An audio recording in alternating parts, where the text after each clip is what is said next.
The bell above the coffee shop door rings at 7:14 on a wet Tuesday morning. You barely look up. You're behind the counter in a black apron that smells faintly of espresso grounds and vanilla syrup. Your hands move automatically.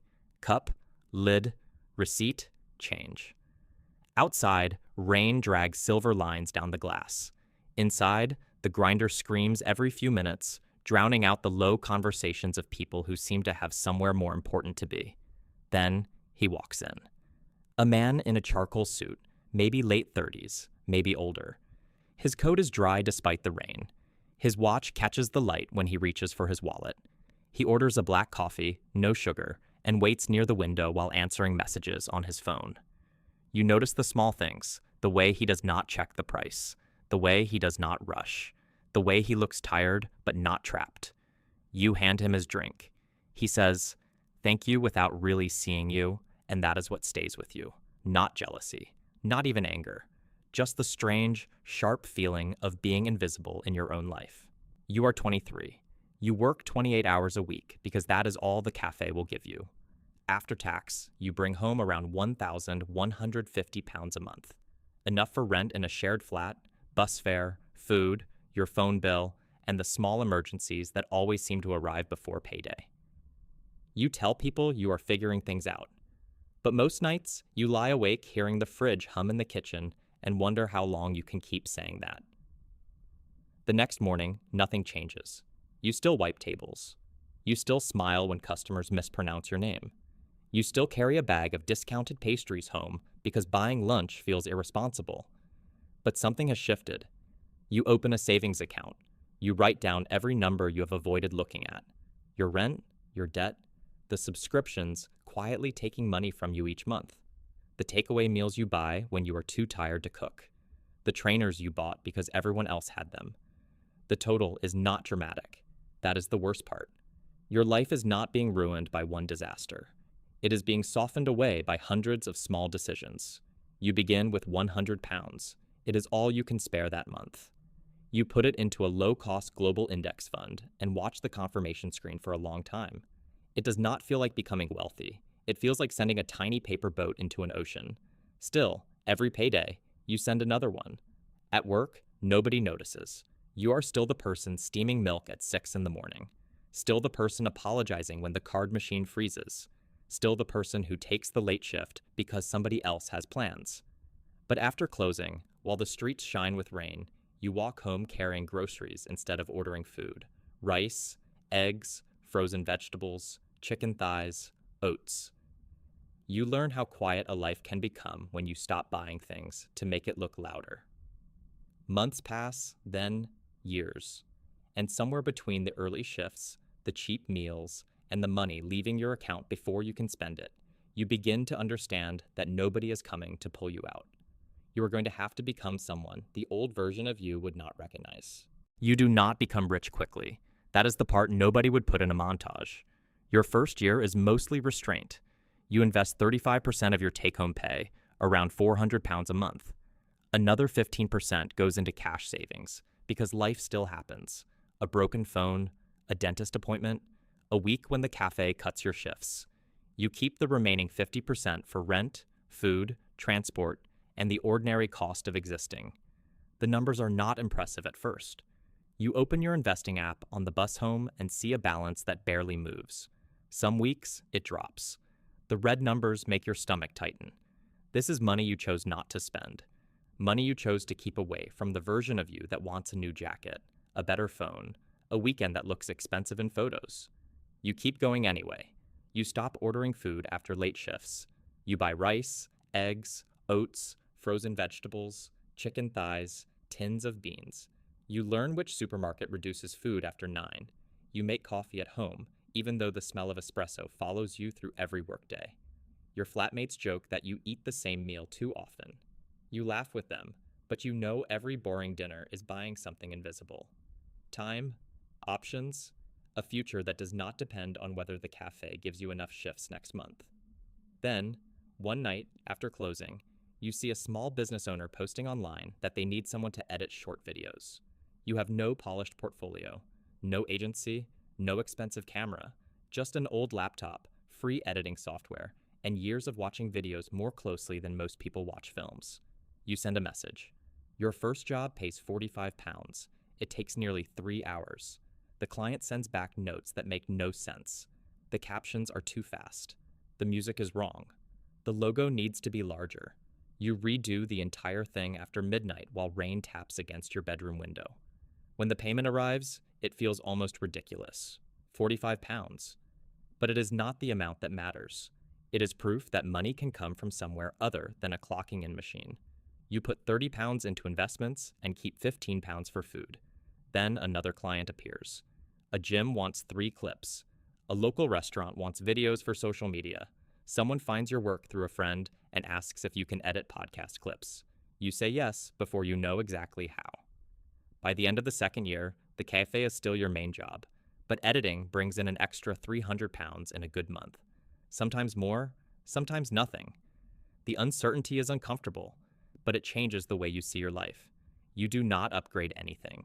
You do not move into a nicer flat. You do not buy a car. You buy a used laptop when the old one begins overheating during exports. You repair your coat instead of replacing it. You learn to cook one large meal on Sunday and eat it through the week. The finance behind it is almost painfully ordinary. Cash flow is the money coming in and going out. At first, yours is small. Cafe wages, a few editing payments, then rent, bills, groceries, and transport taking most of it away. Profit is what remains after expenses. That leftover becomes capital, money that can be put to work instead of disappearing. Your index funds grow through ownership. Each contribution buys small pieces of hundreds of companies. Your freelance work creates a second stream of cash flow, then you build a third. You create simple video editing templates, caption packs, transition presets, project files that save other editors time. The first month, the store earns £18. The next month, £62. Then £140. It earns while you're making coffees, sleeping, or sitting on the bus. That is leverage. Work done once can keep creating value after the original effort is over. Return on investment, or ROI, is what comes back compared with what you put in. But nothing about it is guaranteed. Markets fall, clients vanish, software subscriptions increase. A platform changes its algorithm, and suddenly your template store goes quiet. You make mistakes too. You spend £700 on a course that promises freedom and teaches you almost nothing. You buy a single stock because somebody online says it is about to explode. 2 months later, you watch it fall and sell at a loss. You sit in your room after that, staring at the number on your screen. For a few days, you feel foolish, like the coffee shop version of you was right to be cautious, like ambition is just another product sold to people tired of being ordinary. But then payday comes. You make another deposit. You return to the boring plan. Broad investments, cash reserves, skills people will pay for. Reinvested profits, slow growth that does not need anyone's approval. One small asset begins funding another. A client payment buys better equipment. Better equipment lets you work faster. Faster work brings more clients. The templates improve. The store grows. The money begins to move with less of your physical time attached to it. Not fast, not loudly, but enough to change the shape of your future. At 26, you leave the cafe. Your manager hugs you beside the stockroom door where boxes of syrup and paper cups are stacked against the wall. She says she always knew you would do something bigger.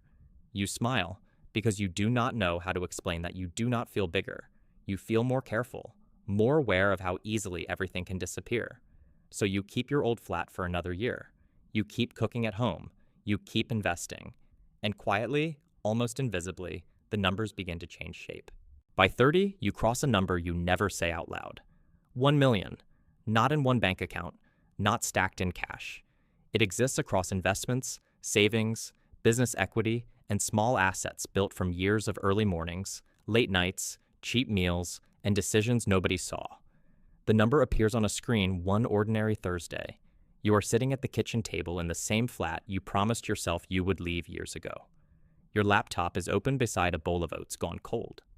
Outside, a delivery van groans down the street. A neighbor argues through a thin wall. Nothing about the room looks like success. You refresh the page once. Then again, the total is still there. For a moment, you expect something dramatic, a rush of music, a phone call, some invisible sign that you have finally arrived somewhere. Instead, the kettle clicks off. You sit in silence. You think about the first 100 pounds you invested, the money that felt painful to part with. You think about walking home from the cafe in the rain, carrying reduced pastries in a paper bag. You think about every time you said no to something because you knew the version of you that wanted it would not care about it 6 months later. You think about the charcoal suit, the man who walked into the coffee shop years ago and ordered a black coffee without looking at the price. You still do not know his name.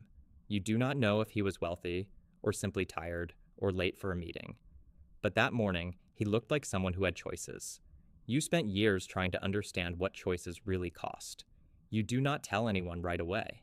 Your friends know the editing business is doing well. They know you work from home now.